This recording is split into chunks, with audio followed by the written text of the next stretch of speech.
नमस्कार मित्रों, फरी एक बार स्वागत है तमारी पोतानी यूट्यूब चेनल में। आज आपणे धोरण 8 ना हिंदी विषयना पाठ नंबर 4 ना अभ्यास अने स्वाध्यायનું संपूर्ण सोल्यूशन जोशुं। આપણે આ ચેનલ પર ધોરણ 8 ના હિન્દી વિષયના બધા જ પાઠના અભ્યાસ અને સ્વાધ્યાયના સોલ્યુશનના વિડીયોની લિંક ડિસ્ક્રિપ્શન બોક્સમાં આપેલ છે। તો અહીં આપણે સૌપ્રથમ જોશું તેનો અભ્યાસ। જોઈએ તેમાં પ્રશ્ન નંબર 1, आश्चर्य स्पष्ट कीजिए। જોઈએ, युग युग के मुरझे सुमनों में नई नई मुस्कान भरो, उठो धरा के अमर सपूतों पुनः नया निर्माण करो। तो અહીં જવાબ આવશે, हे मातृभूमि के पुत्रों, तुमने इस देश को स्वतंत्र करने के लिए बड़ा संघर्ष किया है और अंत में तुम विजयी हुए हो।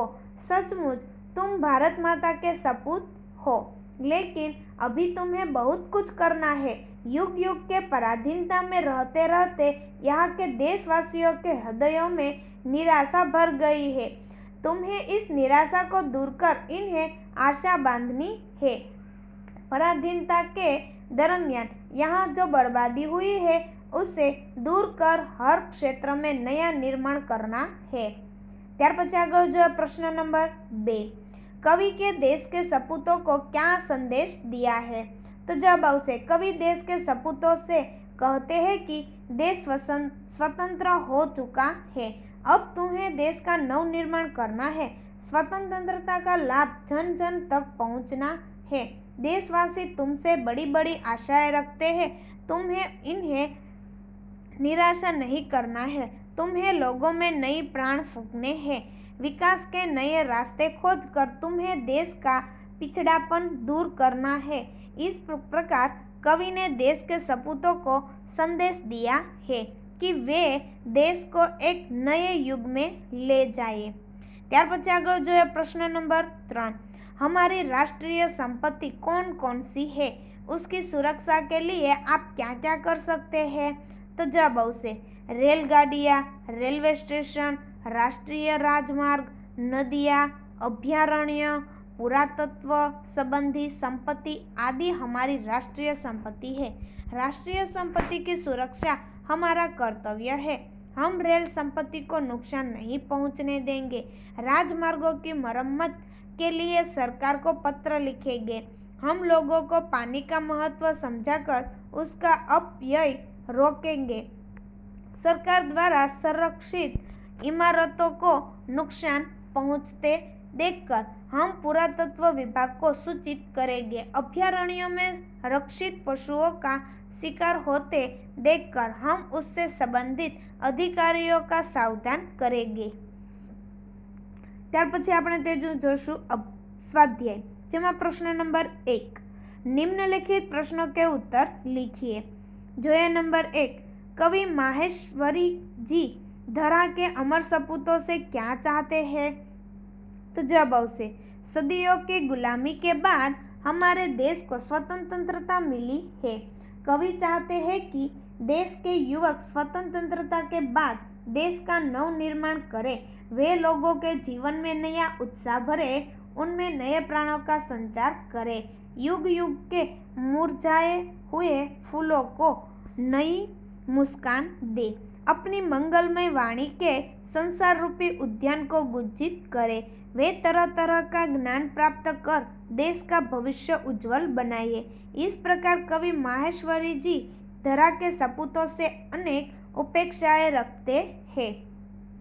त्यार पछी जोया नंबर 2, कवि नई मुस्कान कहाँ देखना चाहते हैं। तो जवाब आवશે, दिलों के फूल स्वतंत्रता के प्रकाश में खिलते हैं। हमारा देश सदियों तक गुलामी के अंधेरे में रहा है। विदेशी शासक यहाँ के लोगों पर अत्याचार करते रहे। अन्याय और तरह तरह का शोषण सहते सहते लोग अपना स्वाभिमान को खो बैठे। उनके दिलों में उदासी छा गई। कवि की इच्छा है कि ऐसे मुर्दा दिलों में फिर से नए जीवन का संसार हो। इस प्रकार कवि युग युग से लोगों के मुरझाए हुए हृदय सुमनों पर नई मुस्कान देखना चाहते हैं। त्यार पछी आगळ जोईए नंबर 3, देश के नव निर्माण के लिए आप क्या क्या करना चाहेंगे। तो जवाब आवशे देश के नवनिर्माण का कार्य करना मैं अपना कर्तव्य समझता हूँ। इसके लिए मैं अपने मूल्य में एक मित्र मंडल की स्थापना करूँगा। इस मंडल के माध्यम से साक्षरता का प्रसार किया जाएगा। निर्धन परिवारों के विद्यार्थियों को पाठ्य पुस्तकें दी जाएगी। हम अपने मोहल्ले में एक वाचनालय खोलेंगे। यहाँ बैठकर लोग अखबार पढ़ सकेंगे। मंडल की तरफ से वृक्षारोपण किया जाएगा और समय समय पर आरोग्य शिविर लगाए जाएंगे। त्यार पछी जोईए नंबर 4। इस कविता में कौन सी बातें हैं जिन्हें तुम अपने जीवन में उतारना चाहोगे? तो जोईए जवाब आवशे उठो धरा के अमर सपूतो कविता के निम्नलिखित बातें मैं अपने जीवन में उतारना चाहूँगा। जोईए तेमां नंबर 1, मैं अपने देश से प्रेम करूँगा। नंबर 2, मैं केवल अपने लिए नहीं बल्कि देश के लिए जीऊँगा। नंबर 3, मैं सारे देशवासियों को अपना मानूंगा।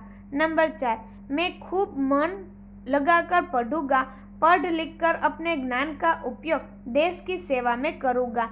मैं चाहूँगा कि मेरी योग्यता का लाभ देश को मिले। नंबर 5, मैं ऐसे काम करूँगा जिनसे देश का गौरव बढ़े। नंबर 6, मैं देश की रक्षा करने में कभी पीछे नहीं हटूंगा।